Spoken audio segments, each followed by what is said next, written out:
अस्सलाम वालेकुम नाज़रीन, FSID न्यूज में आपका इस्तकबाल है। मैं मोहम्मद फारूक। पढ़ते हैं आज की ताज़ा खबर।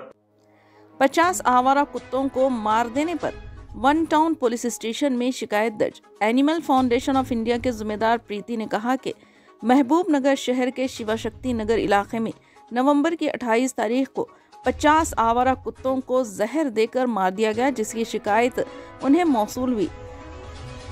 इसलिए इन्होंने महबूब नगर वन टाउन पुलिस स्टेशन में आवारा कुत्तों को मार देने के खिलाफ शिकायत दर्ज करवाई, जिनकी शिकायत पर FIR भी दर्ज किया गया, जिसके मुतालिक इन्होंने मीडिया को मजीद तफसीलात बताई।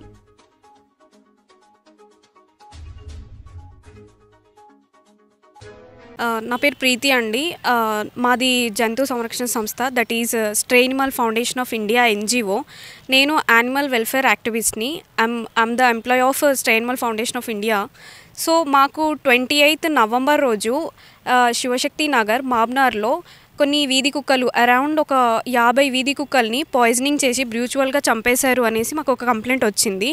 సో బేస్డ్ ఆన్ దట్ మేము yesterday night, that is yesterday night వచ్చి మేము వన్ టౌన్ పోలీస్ స్టేషన్ మాబ్నార్లో మేము పిటిషన్ లాడ్జ్ చేశాము. అండ్ దాని తర్వాత వితిన్ 1 అవర్లో FIR రిజిస్టర్ అయింది. అండ్ మనకి ఈ డాగ్ బైట్స్ ఇలాంటివి జరగకుండా ఉండాలంటే మున్సిపాలిటీ వాళ్ళు ఏం చేయాలంటే, మనకు ఆల్రెడీ ABC రూల్స్ ఉన్నాయి, యానిమల్ బర్త్ కంట్రోల్ రూల్స్ 2023 మనకి క్లియర్గా ఉన్నాయి.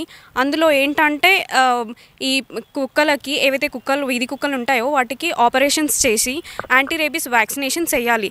సో దట్ ఈ డాగ్ బైట్స్ అనేవి మనం దానివల్ల తగ్గించవచ్చు అండ్ ఈ కుక్కల జనాభా అనేది మనం తగ్గించవచ్చు. అప్పుడు మనకి డాగ్ బైట్స్ అనేవి ఇలా ఉండవు అండ్ ఈ రేబీస్ వైరస్ అనేది ఎక్కువ వాటికి సోకదు. ఈ రేబీస్ వైరస్ రావడం వల్ల ఏంటంటే అవి బైట్స్ చేసే ఛాన్సెస్ చాలా ఎక్కువగా ఉంటాయి అండ్ అవి మనుషులకి స్ప్రెడ్ కావడం and dog to dog spread కావడం ఇలా చేస్తాయి. సో దానివల్ల మనకి డాగ్ బైట్స్ అనేవి ఇలా ఉంటాయండి. సో వీళ్ళు ప్రాపర్గా వాటికి వ్యాక్సినేషన్ అండ్ స్టెరిలైజేషన్ చేపిస్తే వాటి జనాభా తగ్గుతుంది అండ్ డాగ్ బైట్స్ కూడా తగ్గుతాయి. అండ్ ఎవరైతే డాగ్స్ని హింసిస్తారో అండ్ లైక్ వాటిని కొట్టడము చంపడము ఇలాంటివి చేస్తారో అది మనకి క్లియర్గా సెక్షన్ 325 BNS ప్రకారం అది నేరం అండి. అది అఫెన్స్. మనకి ఎవరైతే డాగ్ని చంపుతారో ఈ సెక్షన్ 325 కింద అది వాళ్ళకి 5 years వరకు జైలు శిక్ష పడే ఛాన్సెస్ ఉంటాయి.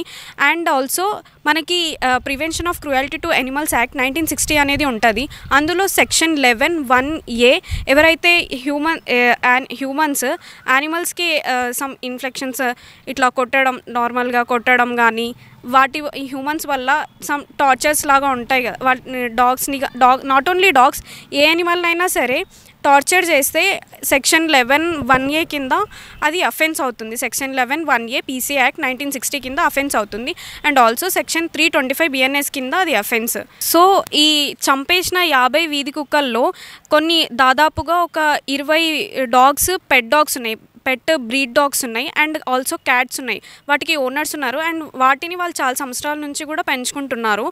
సో వాటిని కూడా ఎవరో గుర్తు తెలియని వ్యక్తులు పాయిజనింగ్ చేసి చంపేశారు.